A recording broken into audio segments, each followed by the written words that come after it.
जी, तो आज पढ़ेंगे रियल और नॉमिनल जीडीपी के हवाले से कुछ बातें करेंगे। तो जीडीपी के बारे में इंफॉर्मेशन हमें पहले ही है कि जी what is GDP. GDP is basically the value, the market value of all the final goods and services produced within a country in a financial year, in a one fiscal year, right. So अब अगर GDP जो है वो एक साल का let suppose करते हैं 200 है और नेक्स्ट ईयर का 400 हो जाता है, तो हाउ विल यू नो कि GDP actually it's a measure of output, right.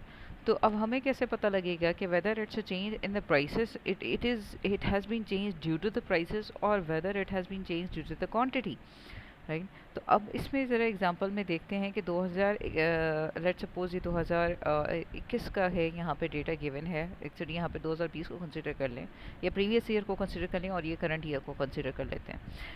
एक साल में जी क्वांटिटी है 10 और प्राइसेस हैं 2, तो फिर इसकी जो टोटल जीडीपी बनेगी वो होगी 20 लेट सपोज। अच्छा, नेक्स्ट ईयर जो है वो हमारी जीडीपी हो जाती है 40। अब 40 अगर मैं आपको कहूँ कि ये जीडीपी है, तो आप क्या अंदाज़ा लगाएंगे, क्या इसकी प्राइसेस में चेंज आया? कि पॉसिबिलिटी तो ये है कि आउटपुट में भी 10 हो और जो प्राइसेस हैं वो 4 हो जाएं, तो टोटल जीडीपी आपका 40 हो जाए। या मे बी द प्राइसेस वहीं की वहीं रहे जो कि 2 थी, लेकिन आउटपुट जो है वो आपका 20 हो जाए, डबल हो जाए, तो फिर भी आपका जीडीपी 40 आएगा। या फिर ये कि जी दोनों में इम्प्रूवमेंट आई है, प्राइसेस में भी इम्प्रूवमेंट आई है और क्वांटिटी में भी इम्प्रूवमेंट आई है। Let's suppose it's a 3 and quantity has been risen up to 13.3। Let's suppose 13.3 into 3 it will be 39.9 approximately 40, तो जीडीपी 40 हो गया।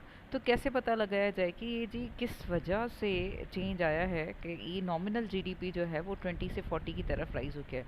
What is nominal GDP and what is real GDP? Nominal GDP वो है कि जो हम मार्केट वैल्यू, जो current market value है, करंट मार्केट प्राइसेस हैं, उसको मल्टीप्लाई करें with the quantity produced of the basket में जीडीपी के जो हम अज्यूम करते हैं, मेटाफोरिकली एक बास्केट अज्यूम करते हैं जिसमें कुछ आइटम्स होते हैं जो हर कंट्री अपने हिसाब से सेलेक्ट कर रहा होता है, सो उसके साथ मल्टीप्लाई करते हैं उसकी प्राइसेस को, करंट मार्केट प्राइसेस को, तो हमारे पास नॉमिनल जीडीपी आ जाता है। Real GDP is adjusted with inflation, nominal is not adjusted with inflation. Real GDP में हम लोग क्या करेंगे, we'll multiply the quantity, the current year's quantity with the previous year's prices or the base year prices, तो real GDP हमें मिल जाएगा। इसके कुछ एग्जांपल सॉल्व कर रहे हैं। अब मेरे पास लेट्स सपोज 3 ईयर्स हैं, 3 और इन सब की मेरे क्वांटिटी और प्राइसेस यहाँ पे मौजूद हैं। तो इनके नॉमिनल जो जीडीपी होंगे वो क्या होंगे कि करंट प्राइसेस और करंट क्वांटिटी को हम सिंपली मल्टीप्लाई करते जाएंगे और एड ऑन करेंगे, तो फिर हमारे पास जो नॉमिनल जीडीपी है वो मिल जाएगी। ये कैसे करते हैं?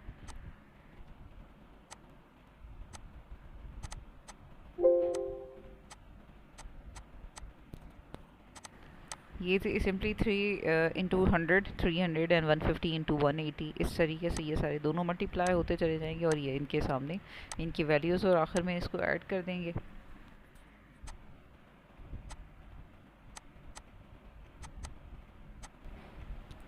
ये नॉमिनल जीडीपीज आ गए 2014, 2015, 2016 के लिए।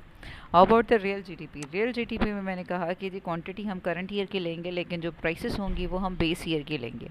तो बेस ईयर मैंने सपोज किया है 2014, तो 2014 हमारा बेस ईयर है, तो क्वांटिटी इसकी ले लें।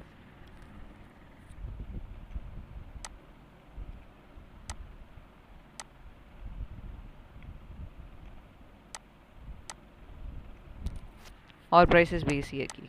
सिमिलरली यहाँ पे क्वांटिटी इस साल की 2015 की और प्राइसेस 2014 की।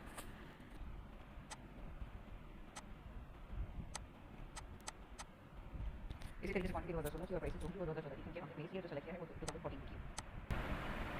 हर कंट्री जो बेस ईयर है वो अपना अपने हिसाब से सेलेक्ट कर रही होती है। जो पाकिस्तान का बेस ईयर है, वो बेस ईयर है, मैं आपको शो कर देती हूँ। वो पाकिस्तान का जो बेस ईयर है, according to the Pakistan bureau of statistics, this is the base year for Pakistan. 1999 से लेकर 2000 तक वाला जो फिस्कल ईयर था उसको हम बेस ईयर सेलेक्ट कर रहे होते हैं, और जो नेक्स्ट जो बेस ईयर होगा वो 2005 और 6 होगा।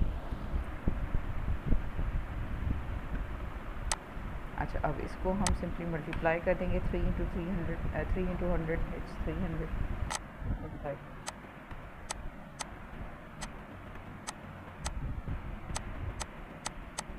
यहाँ पे सिमिलरली हम ऐड करेंगे कंप्यूटर सॉल्वर की वैल्यू को।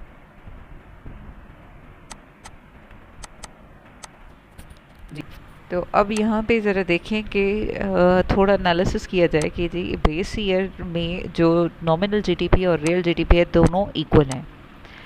हावेवर अगर हम मूव ऑन करते जाएं 2015 में देखें कि जी नॉमिनल जीडीपी जो है वो 40,600 रुपये नज़र आ रहा है। इसके बरक्स जो रियल जीडीपी है, क्योंकि अब रियल जीडीपी है वो 36,500 नज़र आ रहा है। क्यों देखें कि मतलब इसमें जो डिफरेंस है कि 1,100 रुपये का जो डिफरेंस हमें नज़र आ रहा है, that is because of the prices change. Nominal GDP से 4,100 रुपये ऊपर है, तो रियल जीडीपी जो कि सिर्फ आउटपुट की वजह से चेंजेस आए हैं वो 36,500 आए हैं। यहाँ पे 2016 में ज़रा चेक करें बेस ईयर के अकॉर्डिंगली जो एक्चुअली हमारा जो जीडीपी इंक्रीज़ हुआ है वो हुआ है 46,000 तक, लेकिन नॉमिनल जीडीपी क्योंकि करंट मार्केट प्राइसेस की वजह से, प्राइसेस में रेज होने की वजह से जो जीडीपी नज़र आ रहा है वो 63,000 है। See the differences in the next video will discuss about the GDP deflator. तो स्टे ट्यून्ड, बाय बाय।